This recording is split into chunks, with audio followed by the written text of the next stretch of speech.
ఈ బహుజన వాదం ఎప్పుడైతే మొదలైందో, ఇదే సమయంలో మీరు ఎస్సీ వర్గీకరణ గురించి మాట్లాడతారు. అవును. బీసీ వర్గీకరణ గురించి కూడా పోరాటం చేస్తున్నారు, మాట్లాడుతున్నారు. ఈ రెండిటికి ఏమన్నా ఆ! అయితే ఇప్పుడు భారతదేశంలో బీసీ జనగణన జరగాలి. అవును. ఇది ఒక పెద్ద అన్యాయం. పెద్ద కుట్ర. సాక్షాత్తు బీసీఏ ప్రధాని అని చెప్పుకుంటారు. ఆహా! ఆ! ఆ! మా రూలింగ్ క్లాస్, అగ్రకుల రూలింగ్ క్లాస్ చేసిన ఒక పెద్ద కుట్ర. ఓకే. అంబేద్కరు ఆ రోజు పోరాటం చేస్తున్నప్పుడు రిజర్వేషన్ల కోసం పాపం బీసీలు చైతన్యం లేదు. అవును. ఆ రోజు బీసీలకు ఒక పెద్ద లీడర్ లేడు.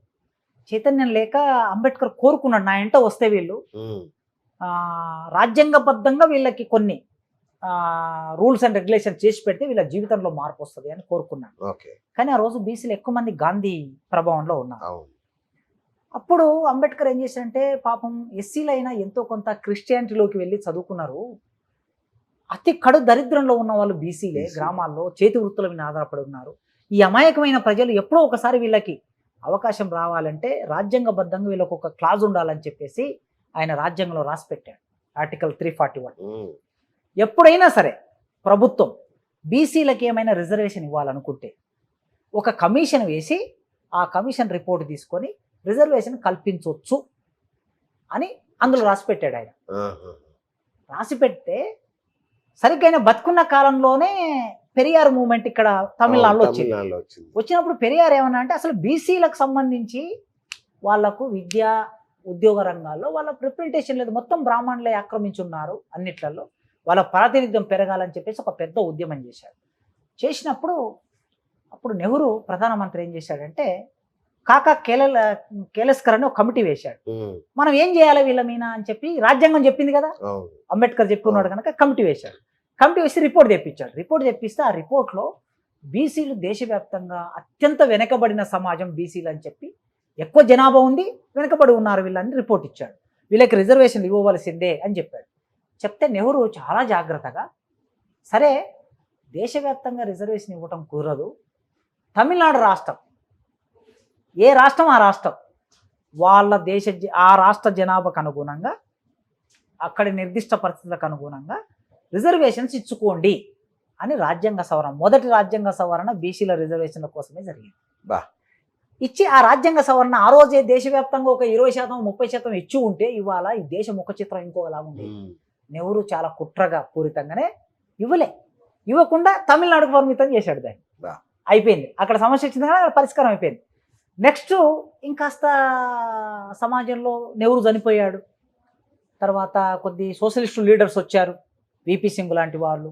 ఈ సోషలిస్ట్ లీడర్స్ వచ్చేసరికి సోషలిస్ట్ లీడర్ల తరపున వీళ్ళతో పాటు ములాయం సింగ్ యాదవ్, లల్లూ ప్రసాద్ యాదవ్ లాంటి బీసీ కమ్యూనిటీ నుంచి లీడర్స్ ఎదిగారు. ఎమర్జెన్సీ వచ్చింది, ఎమర్జెన్సీలో పెద్ద ఉద్యమం చేశారు. జయప్రకాష్ నారాయణ వీళ్ళకి నాయకత్వం వహించాడు. అక్కడ బీహార్, ఉత్తరప్రదేశ్ లాంటి రాష్ట్రాల్లో బీసీ కమ్యూనిటీ ఒక పెద్ద ఫోర్స్గా ముందుకు వచ్చింది. ముందుకు వచ్చినప్పుడు అప్పుడు మండల కమిషన్ రిపోర్ట్ మండల కమిషన్ రిపోర్ట్ తెప్పించి దాన్ని కూడా ఏం చేశారు, చెత్తపుట్టలో పడేశారు, అమలు చేయకుండా.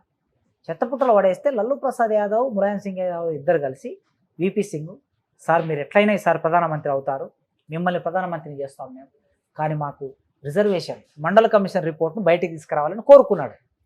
వీళ్ళ సపోర్టు వలన విపి సింగ్ గారు మండల కమిషన్ రిపోర్ట్ బయటికి తీసి బీసీలకి మొట్టమొదటిసారి 27% రిజర్వేషన్ను దేశవ్యాప్తంగా కల్పించాడు. ఇది చట్టం చేసి తీసుకొచ్చాడు. 91 నుంచి అది అమల్లోనికి వస్తుంది. సో రాజ్యాంగంలో ఉన్న విషయం ఇది. అయితే రాష్ట్ర ప్రభుత్వాలు, ప్రతి రాష్ట్రంలో బీసీలు ఎంత ఉంటారు, ఎక్కడ పోయినా 53%, 54%, 50% ఉంటారు కదా. మరి ఇక్కడ ఎన్టీ రామారావు మన దగ్గర ఏం చేశాడంటే, ఆయన మొదలు 25% ఇచ్చాడు, దాన్ని 30% తీసుకెళ్లాలనుకున్నాడు. అనుకుంటే ఈ అగ్రకులాలంతా పెద్ద ఎత్తున ఉద్యమం చేశారు, రోడ్ల మీదకి వచ్చారు, మెడికల్ స్టూడెంట్స్ తగలబెట్టుకున్నారు. ఇది ఒక పెద్ద గొడవ అయింది, 84, 85 అనుకుంటా. గొడవ అయినప్పుడు మురళీధర్ రావు కమిషన్ వేశారు దాని మీద. మురళీధర్ రావు కమిషన్ వేస్తే ఆ కమిషన్ రిపోర్ట్ ఇచ్చింది, రిజర్వేషన్లు ఇవ్వచ్చు వీళ్ళకని. ఆ కమిషన్ రిపోర్ట్ మీద కోర్టుకు వెళ్ళారు వాళ్ళు, అప్పర్ క్యాస్ట్ వాళ్ళు. కోర్టుకు వెళ్తే కోర్టు ఏమన్నదంటే, అవునండి మీరు 30% రిజర్వేషన్, 35% ఇవ్వాలనుకుంటున్నారు ఎన్టీఆర్, ఏ ప్రాతిపాదిక మీద ఇస్తారు చెప్పండి మీరు అన్నాడు కోర్టు జడ్జి. జడ్జి కూడా వాళ్ళే ఉంటారుగా. అంటే అవునండి ఎస్సీలకు ఇట్లా ఇచ్చాను అంటే అవును ఎస్సీలకు ఇచ్చారు. ఎస్సీలకి జనగణన జరిగింది 1931లో జనగణన జరిగింది వాళ్ళకి బ్రిటిష్ వాళ్ళు ఉన్నప్పుడే. ఇప్పటికి ప్రతి 10 ఏళ్ళకి ఎస్సీల జనాభా వస్తుంది. వాళ్ళ జనాభా 10%, 15% ఎంత ఉంటే అంత ఇస్తున్నారు. మరి బీసీ జనగణన చేయలేదు కదా మీరు ఎట్లా ఇస్తారు అని సాకు పెట్టి ఒక కలంపోటుతో కొట్టేశారు. సుప్రీంకోర్టు అదే కొట్టేసింది. సుప్రీంకోర్టు కొట్టేసింది. హైకోర్టు కొట్టేసింది. అంటే ఏది ఆటంకం ఉంది మనకు రిజర్వేషన్లు ఇవ్వకుండా? జనగణన జరగలేదనే ఆటంకం చూపించి కొట్టేస్తూ ఉన్నారు. మరి ఇన్నాళ్ళ నుంచి ఇదే కాంగ్రెస్ ఇవాళ మాట్లాడుతుంది కానీ 60 ఏళ్ళు ఈ రాష్ట్ర దేశాన్ని పరిపాలించిన కాంగ్రెస్ జనగణన చేయాలని ఎందుకు అనిపించలే? బీజేపీ 1997లో అధికారంలోకి వచ్చింది. కొన్నాళ్ళు వాజ్పేయి గవర్నమెంట్ ఉన్నది. తర్వాత ఈయన అధికారంలోకి వచ్చాడు. 10 ఏళ్ళ అధికారం ఎరగబెట్టాడు. మరి 10 ఏళ్ళలో జనగణన చేయాలంటే ఎంతసేపు? ఒక్క సంవత్సర కాలంలో జనగణన. ఈ రోజుల్లో అయితే ఒక గ్రామం ఒక యాప్ క్రియేట్ చేసి మొత్తం గ్రామంలో ఉన్నటువంటి బీసీలు అందరూ యాప్లో ఎంటర్ కాండి అని కొన్ని కాలమ్స్ పెడితే ఎంతసేపు అండి? నెల రోజుల్లో తెప్పియచ్చు. అన్ని ఏషాలు వేస్తున్నారు వీళ్ళు ఒకరి మీద ఒకరు నెట్టేసుకోవడానికి.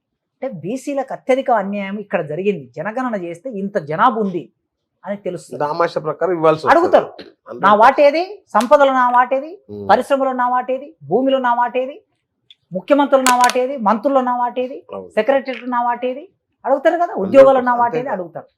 అందుకోసమే వాళ్ళందరూ వచ్చేస్తే మనం అందరం ఎక్కడ వెళ్ళిపోతాం అని చెప్పేసి కుట్రపూర్వకంగా వీళ్ళు ఈ విధంగా చేశారు. అందుకే ఇప్పుడు నేను ఏమంటున్నానంటే బీసీలకి లాభం జరగాలంటే మొట్టమొదటి జనగణన జరగాలి. ఇప్పుడు అధికారంలోకి రేపు ఇంకా ఇవాళ 22వ తారీఖు నాడు ఉన్నాం మనం.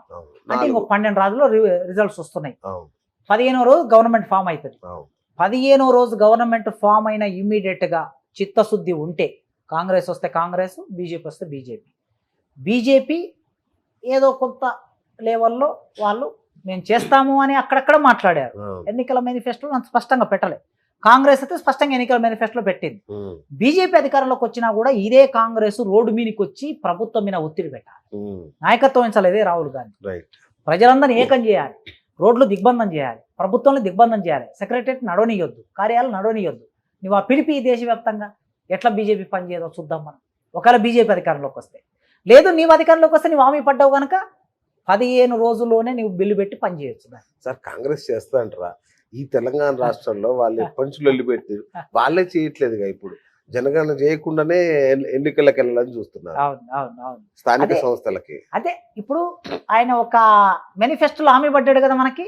హామీ పడ్డాడు కనుక హామీని నెరవేర్చడం కోసం మనం అలర్ట్గా ఉండాలి. సమాజం, బీసీ, ఎస్సీ, ఎస్టీ, పౌర సమాజం, మేధో వర్గం మనం అలర్ట్గా ఉండి ఒత్తిడి పెట్టకపోతే ఏ పనులు కావు. మనం ఒత్తిడి పెట్టాలి ఖచ్చితంగా. అందుకే జనగణన జరిగితే చాలా సమస్యలకి పరిష్కారం దొరుకుతుంది. చాలా పెద్ద ఇది ఒక అంశం. ఇక రెండో అంశం మీరు అడిగిన దాంట్లో ఎస్సీ వర్గీకరణ అనేది ఒక అంశం. ఇప్పుడు బీసీలలో వర్గీకరణ ఉన్నది, ఏబిసిడి అని. ఒక 10 సీట్లు వచ్చినాయి అనుకోండి. 10 సీట్లలో ఏ గ్రూప్కి 1 సీటు, బి గ్రూప్కి 2 సీట్లు, 3 సీట్లు, అట్లా సి గ్రూప్కో 2 సీట్లు, డి గ్రూప్కో 2 సీట్లు, ఇట్లా విభజిస్తుంది. అత్యధికంగా వెనుకబడిన వాళ్ళని, చాకలోలను, మంగళోలను ఏ గ్రూప్లో పెట్టారు. ఆ 2 సీట్లలో వాళ్ళే వస్తారు. అక్కడికి గౌళ్ళు, యాదవులు, ముదిరాజులు పోయే అవకాశం లేదు, వాళ్ళే వస్తారు అక్కడ. కనుక వాళ్ళకే ఉండాలి అది న్యాయం.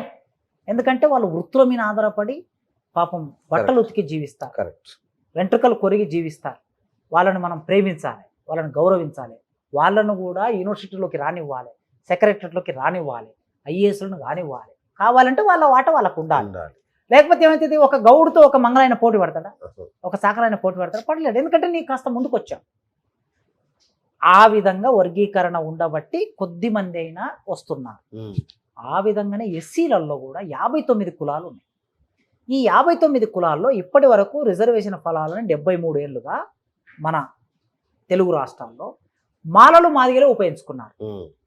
మాలలు కొద్దిగా ఎక్కువ ఉపయోగించుకున్నారు, మాదిగలు కొద్దిగా తక్కువ ఉపయోగించుకున్నారు. కానీ ఉపయోగించుకోకుండా లేరు కదా, ఇద్దరు వాడుకున్నారు. కానీ నా బాధల్లా, నా ఆవేదనల్లా ఏమిటి అంటే, మా ఇంటి పక్కల ఒక డక్కలొల్ల ఇల్లు ఉంది మా ఊళ్ళో. ఆ డక్కలొల్ల కుటుంబం నుంచి ఒక్కరైనా స్కూల్ స్టడీస్లోకి రాలే ఇప్పటి వరకు. మరి వాళ్ళు ఎన్నడూ రావాలి? ఒక డక్కల ఆయన పిల్లలు నాతో పోటీ పడతారా? నా పిల్లలతో పోటీ పడతారా ఆయన పిల్లలు? నా పిల్లలు మంచి స్కూల్లో చదువుకుంటున్నారు, ఒక ప్రొఫెసర్ పిల్లలు, వాళ్ళకి మంచి విద్య ఉంది. మాదిగలని యాచించి బతికేటటువంటి డక్కలి వాళ్ళకి అవకాశం లేదు. సింధోళ్ళకి అవకాశం లేదు. మాదిగల్ని యాచించి బతికే సింధోళ్ళకి రిజర్వేషన్ లేదు. వాళ్ళు రాలే. ఇంకా బుడగ జంగాలు రాలే, బైండ్లోళ్ళు రాలే, బొందలు తోముతారు బేగరోళ్ళు, మాలకు ఉపకులాలు, మాదిగ కింద కొన్ని ఉపకులాలు, మాలల కింద కొన్ని ఉపకులాలు ఉంటాయి. వాళ్ళని యాచించి బతుకుతారు, వీళ్ళని యాచించి బతుకుతారు. కనుక ఆ ఉపకులాల మీద వీళ్ళకి శ్రద్ధ లేదు. ఈ మాదిగల్లో చదువుకొని ఉద్యోగాల్లోకి వచ్చిన వాళ్ళు, మాలల్లో చదువుకొని ఉద్యోగాల్లోకి వచ్చిన వాళ్ళు ఎవరైతే ఉన్నారో, అరే నా పక్కోడికి లేదు కదా పాపం అనేది లేదు వీళ్ళకి. అంతా నేనే ఉపయోగించుకోవాలని ఉంది. ఆ ఉన్న 15% ఏబిసిడి చేసి ఎవరిది వాట వాళ్ళకి ఇస్తే ఖచ్చితంగా ఒక సీటు ఉంటే 10వ తరగతి క్వాలిఫికేషన్తో ఒక అటెండర్ కొలువు ఉంటే ఆ డక్కలైనే వస్తాడు కదా, అక్కడ ఆ బ్యాగర్ అయినే వస్తాడు కదా. ఒక డక్కలైన ఒక బ్యాగర్ అయిన అటెండర్ వచ్చాడంటే నెలకి ఒక 20,000 30,000 జీతం వస్తే వాని కుటుంబం ఎంత బాగుపడుతుంది. కనుక సామాజిక న్యాయం ప్రకారము 15% రిజర్వేషన్ ఎవడి దామాష ప్రకారం వాడికి దక్కాలి. మాదిగలో ఒక 60 లక్షలు ఉన్నారనుకో, నువ్వు 6% తీసుకో, ఎక్కువ జనాభా ఉన్నారు. మాలలో 20 లక్షలు ఉన్నారనుకో, నువ్వు ఒక 2% 3% తీసుకో దాని జనాభా ప్రకారం. అదొక 6, ఇవి ఒక 3, 9% అయింది. ఇంకా 5% మిగిలింది. ఈ 5%ని ఈ మాదిగల్లో ఉన్నటువంటి ఉపకులాలు, డక్కలలో 2 లక్షలు ఉన్నారనుకో, సింధోళ్ళు ఒక 2 లక్షలు ఉన్నారనుకో, బైండ్లలో ఒక 2 లక్షలు ఉన్నారనుకో, వీళ్ళందరూ ఒక 6 లక్షలు కలిపి వీళ్ళందరికీ ఒక 2% కల్పించు, అందరూ ఆడికి చేరుకుంటారు వాళ్ళు. అందుకోసమే ఎస్సీలలో కూడా వర్గీకరణ కావాలనే ఉద్యమము 1994లో మొదలైంది. రేపు జూలై 7వ తారీఖు వస్తే 30 ఇయర్స్ దానికి. 30 ఏళ్ళ నుంచి పోరాటం చేస్తుంది చిన్న డిమాండ్ కోసం. అవరోధం పాలకులే. పాలకులకి ఏముందంటే, పాలకులు చేయాలంటే పెద్ద కష్టమా? పార్లమెంట్లో చట్టం చేసి చేయొచ్చు. ఇదే బీజేపీ మేము అధికారంలోకి వస్తే 100 రోజుల్లో వర్గీకరణ చేస్తామని హామీ పడింది. 100 రోజుల్లో 10 సంవత్సరాలు పరిపాలించింది. ఎందుకు చేయలే అంటే, మాలలు మాదిగలు తన్నుకుంటుంటే వీళ్ళ మధ్యన ఐకమత్యం లేకుండా ఉంటే నీవు అధికారం బాగా చలాయించుకోవచ్చు. వీళ్ళిద్దరు ఏకమైతే 2 తెలుగు రాష్ట్రాల్లో మాల మాదిగలు ఏకమైంది అనుకోండి, ఒక పెద్ద ప్రభంజనమే. వీళ్ళకి కొద్దిగా బీసీలు కొందరు కలిశారు అనుకోండి, ఎవడన్నా కుర్చీలో కూర్చుంటారు, వీళ్ళు కూర్చోరు. అందుకోసమే వీళ్ళని విడదీసి ఉంచాలి. మాల మాదిగలను విడదీసి ఉంచాలి. బీసీలకి ఎస్సీలకి విభజన రేఖ గీయాలి. మళ్ళీ బీసీలలో పేద బీసీలు కొద్దిగా ధనవంత బీసీల మధ్యన విభజన రేఖ గీయాలి. ఇట్లా చేసేసి పాలక వర్గాలు పరిపాలన సాగిస్తున్నాయి. కనుక అవరోధం వల్ల ఈ దేశాన్ని పరిపాలించే పాలకులే. అందుకే ఇప్పుడు మరి మోడీ నిజానికి మందకుష్టన్న, ఆయన పీపుల్స్ వార్ పార్టీలో పనిచేశాడు, నక్సలైట్ పార్టీలో పనిచేశాడు, తర్వాత దళిత ఉద్యమంలో పనిచేశాడు, కారంచేడు చుండూరు ఉద్యమంలో, తర్వాత ఎంఆర్పిఎస్ పెట్టుకున్నాడు. ఇవాళ ఆయన బీజేపీకి సపోర్ట్ చేశాడు. ఆయన 30 ఏళ్ళ ఉద్యమ జీవితంలో 30-40 ఏళ్ళ ఉద్యమ జీవితంలో బీజేపీకి వ్యతిరేకంగా పనిచేశాడు. కానీ వాళ్ళ బీజేపీకి అనుకూలంగా పనిచేస్తాడు. ఎందుకు మేము అడిగాం, మేమందరం మీటింగ్ పెట్టి అడిగితే చెప్పాడు ఆయన, ఇవాళ నాకున్న ఏకైక మార్గం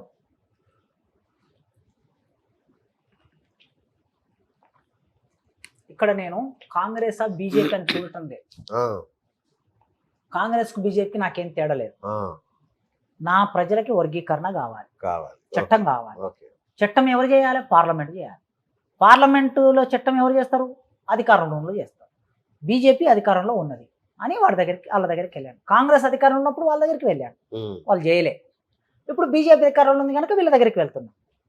ఓకే, ఆనాడు కాంగ్రెస్ అధికారంలో ఉన్న రోజు కాంగ్రెస్కి అనుకూలంగా కూడా ఓట్లు వేయమని చెప్పారు. టీడీపీ అధికారంలో ఉన్న టీడీపీకి అనుకూలంగా ఓట్లు వేయమని చెప్పారు. ఆయన చేస్తారని చేశాడు కాదు. చంద్రబాబు నాయుడు వర్గీకరణ చేశాడు, 4 ఏళ్ళు అమలైంది. ఆ 4 ఏళ్ళు అమలైనప్పుడు నేను ఉద్యోగంలోకి వచ్చాను. నేను ఎస్సీ రిజర్వేషన్లో వచ్చాను నేను. ఆనాడు రిజర్వేషన్ ఎస్సీ వర్గీకరణ వల్ల ఫలితం పొందినటువంటి వాడిని.